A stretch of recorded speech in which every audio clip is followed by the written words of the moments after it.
ഇംതിയാസ് കരീം കൂടി ചേരുകയാണ് ഏറ്റവും പുതിയ വിവരങ്ങൾ നൽകാൻ. ഇംതിയാസ്, അങ്ങനെ വ്യാപക പ്രതിഷേധമുണ്ടാകുന്നു. എടുത്തു പറയുന്നത് ഡോക്ടർക്ക് മറ്റ് പ്രശ്നങ്ങൾ കാര്യമായിട്ടില്ല, ആരോഗ്യനില തൃപ്തികരമാണ്, അപകടനിലയ്ക്ക് തന്നെ തരണം ചെയ്തു, തലയോട്ടിക്ക് അതേസമയം പൊട്ടലുണ്ട്. ഡോക്ടറുടെ ആരോഗ്യാവസ്ഥ സംബന്ധിച്ചൊക്കെയുള്ള കാര്യങ്ങൾ എന്താണ് നമുക്ക് ഏറ്റവും ഒടുവിൽ ഇപ്പോൾ മനസ്സിലാകുന്നതും? ഒപ്പം ഈ കസ്റ്റഡിയിലാണ് ഈ പ്രതിയുള്ളത് സനൂപ്. കൂടുതലായി പോലീസിനോട് എന്തൊക്കെ കാര്യങ്ങൾ പറയുന്നുണ്ട്? പ്രജീഷ്, ഞാനിപ്പോൾ നിൽക്കുന്നത് കോഴിക്കോട്ടെ ബേബി മെമ്മോറിയൽ ഹോസ്പിറ്റലിന് മുൻപിലാണ്. ഇവിടെയാണ് ഈ ഡോക്ടർ വിപിനെ ഇപ്പോൾ ചികിത്സയ്ക്ക് വേണ്ടി പ്രവേശിപ്പിച്ചിരിക്കുന്നത്.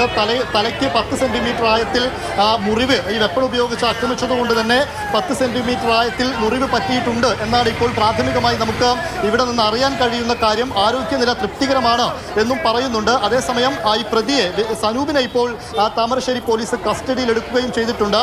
ഇദ്ദേഹം കുറെ കൂടെ ആസൂത്രണം ചെയ്താണ് ഈ അക്രമം നടത്തിയത് എന്ന് നമുക്ക് പറയാം. കാരണം അദ്ദേഹത്തിൻ്റെ കൂടെ കുട്ടികളുണ്ടായിരുന്നു. കുട്ടികളെ പുറത്ത് നിർത്തിയതിനു ശേഷമാണ് ഇങ്ങനെ ഒരു അക്രമം നടത്താൻ വേണ്ടിയിട്ട് അകത്തേക്ക് കയറുന്നത്. ആദ്യം ചെല്ലുന്നത് സൂപ്രണ്ടിൻ്റെ മുറിയിലേക്കാണ്, പിന്നീട് ഈ അക്രമത്തിലേക്ക് എത്തുകയും ചെയ്തു. അതായത് ഈ അമീബിക് മസ്തിഷ്ക ജ്വരം ഈ കുട്ടിക്ക് ബാധിച്ചതുമായി ബന്ധപ്പെട്ട് അദ്ദേഹത്തിന് കൂടെ പ്രശ്നങ്ങളുണ്ടായിരുന്നു. നമ്മൾ ആ സമയത്ത് ഈ കുട്ടി മരിച്ചതിന് ശേഷം അവിടെയുള്ള കാര്യങ്ങൾ തിരക്കാനൊക്കെ വേണ്ടിയിട്ട് മാതൃഭൂമി ന്യൂസ് സംഘം ഈ കുട്ടിയുടെ വീട്ടിലേക്ക് പോയിരുന്നു. ആ സമയത്ത് സനൂപ് നമ്മളോടൊക്കെ സംസാരിച്ചതാണ്. കുറേയേറെ സംശയങ്ങളായിരുന്നു അന്നത്തെ ബൈറ്റിലൊക്കെ നമുക്ക് അദ്ദേഹം സംസാരിക്കുമ്പോൾ നമുക്ക് കാണാൻ കഴിഞ്ഞത്. അദ്ദേഹത്തിന് എങ്ങനെയാണ് കുട്ടി മരിച്ചത്, അമീബിക് മസ്തിഷ്ക ജ്വരമല്ല, എൻ്റെ കുട്ടിക്ക് അവിടെ ചികിത്സ താമരശ്ശേരി താലൂക്ക് ആശുപത്രിയിൽ വൈകി എന്നുള്ള കാര്യങ്ങളായിരുന്നു അദ്ദേഹം ആവർത്തിച്ച് അന്ന് ബൈറ്റായിട്ട് നമുക്ക് നൽകിക്കൊണ്ടിരുന്ന ഒരു കാര്യം. പിന്നീട് അതിൽ പോസ്റ്റ്മോർട്ടം റിപ്പോർട്ട് പുറത്തു വന്നതും അതോടൊപ്പം തന്നെ സംശയാസ്പദമായ കുറേ കാര്യങ്ങൾ ആവർത്തിച്ചു കൊണ്ടിരുന്നു. ഇതിനിടയ്ക്കാണ് ഇപ്പോൾ ഇങ്ങനെയൊരു സംഭവം, ഇങ്ങനെയൊരു ആക്രമണം ഈ സനൂപിൻ്റെ ഭാഗത്ത് നിന്ന് ഉണ്ടാവുന്നത്. എന്താണ് ഇപ്പോൾ പ്രത്യേകിച്ച് ഇതിലേക്ക് സനൂപിനെ നയിച്ചത് എന്ന കാര്യത്തിൽ ഒരു വ്യക്തതയില്ല. പോലീസ് അതുമായി ബന്ധപ്പെട്ട കൂടുതൽ ചോദ്യങ്ങളൊക്കെ ഇപ്പോൾ സനൂപിനെ കസ്റ്റഡിയിൽ എടുത്തുകൊണ്ട് ചോദ്യം ചെയ്തുകൊണ്ടിരിക്കുകയാണ്. അന്ന് സനൂപിൻ്റെ ഭാര്യ അവിടെ ഉണ്ടായിരുന്നു, മറ്റു കുടുംബാംഗങ്ങൾ അവിടെ ഉണ്ടായിരുന്നു. സനൂപിൻ്റെ ഭാര്യയോടും നമ്മൾ സംസാരിച്ചതാണ്. അതായത് സനൂപ് അദ്ദേഹത്തിൻ്റെ ഈ 9 വയസ്സ് ഉള്ള കുട്ടി കൂടാതെ തന്നെ മറ്റ് 2 കുട്ടികൾ കൂടെ അദ്ദേഹത്തിനുണ്ട്.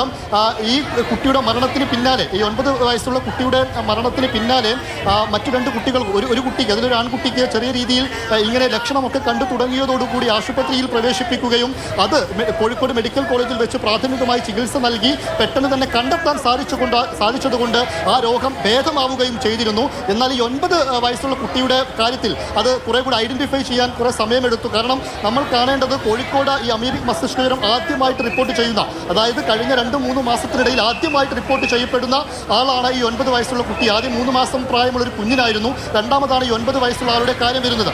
അതുകൊണ്ട് തന്നെ പെട്ടെന്ന് സ്ഥിരീകരിക്കുക എന്നത് ആ സമയത്ത് വളരെ പ്രയാസമുള്ള കാര്യമായിരുന്നു. മെഡിക്കൽ കോളേജിൽ എത്തിച്ച് അവിടെ പോസ്റ്റ്മോർട്ടം നടപടികളിലേക്ക് കടന്ന് ആ പോസ്റ്റ്മോർട്ടം നടപടിയിലാണ് ഇങ്ങനൊരു സംശയം അമീബിക് മസ്തിഷ്ക ജ്വരമാണ് ഈ കുട്ടിക്കുള്ളത് എന്ന് ആദ്യമായി നമുക്ക് മനസ്സിലാവുന്നത്. പിന്നീട് ബാക്കി നട്ടലിന് നടത്തിയ പരിശോധനയിലൊക്കെ പിന്നീട് അത് വ്യക്തമാവുകയും ചെയ്തിരുന്നു. എന്നാൽ പിന്നീടൊക്കെ വന്ന കേസുകളൊക്കെ കൃത്യമായി തന്നെ കണ്ടെത്താൻ കഴിഞ്ഞു എന്നുള്ളതാണ്. ആ ഒരു രോഷം അന്നേ തന്നെ ഈ സനൂപിനുണ്ടായിരുന്നു എന്നുള്ളതാണ് ഏറ്റവും പ്രധാനപ്പെട്ട കാര്യം. ആ രോഷത്തോടു കൂടി അദ്ദേഹം പലതവണ ഈ മാധ്യമങ്ങളോടൊക്കെ സംസാരിച്ചതുമാണ്. എന്നാൽ ഇപ്പോൾ എന്ത് ആസൂത്രണമാണ് അദ്ദേഹം നടത്തിയത്, എന്തുകൊണ്ട് ഈ ഡോക്ടറെ ആക്രമിക്കുന്ന രീതിയിലേക്ക് എത്തി എന്നുള്ള കാര്യങ്ങളാണ് പോലീസ് അടക്കം ഇപ്പോൾ എന്തായാലും പരിശോധിക്കേണ്ടത്. അതായത് ഈ ഡോക്ടറെ തന്നെ, വിപിനെ തന്നെയായിരുന്നു ലക്ഷ്യമിട്ടെത്തിയത്. അങ്ങനെ വേണം കരുതാൻ. ആദ്യം എത്തിയത് സൂപ്രണ്ടിന്റെ മുറിയിലേക്കാണ്. ആ സൂപ്രണ്ടിന്റെ മുറിയിലെത്തുമ്പോൾ സൂപ്രണ്ട് അവിടെ ഉണ്ടായിരുന്നില്ല. പിന്നീട് അവിടെ നിന്ന് മാറി എങ്ങനെയാണ് വിപിനിലേക്ക് എത്തുന്നത് എന്ന കാര്യം മടങ്ങിയ സമയം ഇപ്പോൾ ഡോക്ടർ അഫ്സൽ KGMയുടെ പ്രതിനിധിയുടെ ഒരു പ്രതികരണം നമ്മൾ നേരത്തെ ലഭ്യമാക്കിയിരുന്നു, അതുകൂടി കേൾക്കാം. താമരശ്ശേരി താലൂക്ക് ആശുപത്രിയിൽ വളരെ പൈശാചികമായ ഒരു സംഭവമാണ് ഇപ്പം നടന്നുകൊണ്ടിരിക്കുന്നത്. അതായത് അവിടെയുള്ള കാഷ്വാലിറ്റി മെഡിക്കൽ ഓഫീസർ, ഡ്യൂട്ടിയിലുണ്ടായിരുന്ന വിപിൻ എന്ന് പറഞ്ഞ ഡോക്ടറെ യാതൊരു പ്രകോപനവും ഇല്ലാതെ തന്നെ കൊടുവാൾ കൊണ്ട് വെട്ടുകയും തലക്ക് മാരകമായി പരിക്കേറ്റ് ഇപ്പോൾ ബേബിയിലേക്ക് കൊണ്ടുവന്നിരിക്കുകയാണ്. CT എടുത്താൽ മാത്രമേ അയാളുടെ ആരോഗ്യനിലയെ പറ്റി നമുക്ക് എന്തെങ്കിലും പറയാൻ പറ്റുള്ളൂ. ഇത് ആരോഗ്യ മേഖലയിൽ ഈ ആശുപത്രി അതിക്രമങ്ങൾ ഒരു തുടർക്കഥയായി മാറിക്കൊണ്ടിരിക്കുകയാണ്. നമ്മൾ പോലീസ് എയ്ഡ് പോസ്റ്റ് വേണമെന്ന് പറഞ്ഞു. വന്ദനാദാസിൻ്റെ മരണത്തിന് ശേഷം നമ്മൾ ആരോഗ്യ പ്രവർത്തകർക്ക് മുഴുവൻ തന്നെ നമുക്ക് സംരക്ഷണം വേണമെന്ന് പറഞ്ഞു.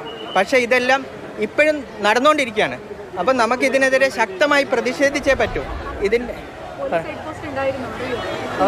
ഇല്ല, പോലീസ് എയ്ഡ് പോസ്റ്റ് അവിടെ ഇല്ല. അപ്പം നമുക്ക് ഇതിൽ പറയാനുള്ളതെന്ന് വെച്ചാൽ ഇത് നമുക്ക് ആരോഗ്യ പ്രവർത്തകർക്ക് ശക്തമായ ഒരു പ്രതിഷേധമുണ്ട്. അത് മാത്രമല്ല നമ്മളിപ്പോൾ കോഴിക്കോട് ജില്ലയിലെ വിപിൻ്റെ ആരോഗ്യനില എങ്ങനെയാണ്? ആരോഗ്യനില CT എടുത്തതിന് ശേഷം മാത്രമേ ഇപ്പോൾ പറയാൻ പറ്റുള്ളൂ. ഡോക്ടറെ വിദഗ്ധ ചികിത്സയ്ക്ക് വേണ്ടി ഇപ്പോൾ കയറ്റിയിട്ടുണ്ട്. അപ്പോൾ നമ്മൾ പറയുന്നത് എന്താ വെച്ചാൽ നമ്മൾ ഇത്തരം സംഭവങ്ങൾ ഇനി ആവർത്തിക്കാനുള്ള നടപടികൾ കർക്കശമായി വേണമെന്ന് ഈ അവസരത്തിൽ നമ്മൾ പറയാം. ഇതിൻ്റെ ഭാഗമായിട്ട് കോഴിക്കോട് ജില്ലയിലെ എല്ലാ ആരോഗ്യ സ്ഥാപനങ്ങളിലെയും എമർജൻസി സർവീസ് ഒഴികെ എല്ലാം ഷട്ട് ഡൗൺ ചെയ്യാൻ പറഞ്ഞിട്ടുണ്ട്. നമുക്ക് DMOന് നമ്മൾ ലെറ്റർ കൊടുത്തിട്ടുണ്ട്. താമരശ്ശേരി താലൂക്ക് ആശുപത്രിയിൽ പ്രതിഷേധവും അതുപോലെ കാഷ്വാലിറ്റി സേവനങ്ങളടക്കമുള്ള എല്ലാ സേവനങ്ങളും നിർത്തിവെക്കാൻ നമ്മൾ തീരുമാനിച്ചിരിക്കുകയാണ്.